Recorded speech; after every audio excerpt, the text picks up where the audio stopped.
Rule number 6, try to find autistic-friendly places.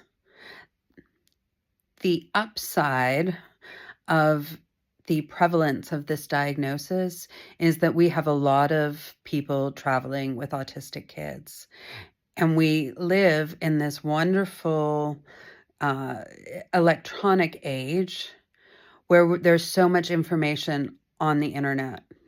You have to search through. I know it. Put autism into any search engine on any kind of social media platform, and you're just bombarded with so many results. But people have traveled before you, and they will tell you if they've had a good experience or a bad experience.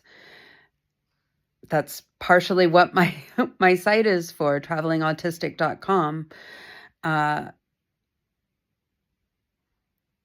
In general, a general rule that I have found is if the place gives a disability discount, they tend to be better at welcoming and being autistic friendly.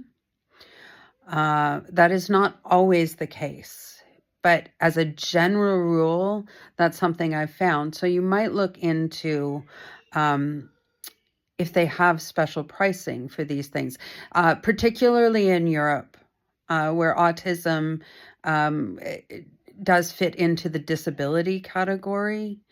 And I see these prices more commonly if you have this disability card. But try to learn from what others have done and plan your trip around that. Sometimes you have to let go of what you really want to see and think about, is this an environment that I should take my child into? And weigh the wanting to give them a cultural experience with wanting to give them a positive experience. For example, I think Versailles is a cultural icon. It's a bucket list destination for many. However, I have traveled to Versailles, and at peak season, that place is shoulder to shoulder, elbow to elbow, hip to hip. You are up close and personal with absolute strangers, and it is just packed, literally a sea of people. Neither of my boys could handle that. So we won't go to Versailles. But we could go to Chantilly.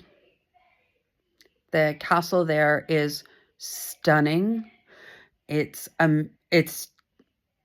breathtaking, and yet not nearly as crowded as Versailles, with lots of garden that they can free run through and really have space and still the cultural experience. So it's a matter of finding, okay, what can I give them this experience that I want to travel with and still keep them as regulated as possible in a completely different environment. So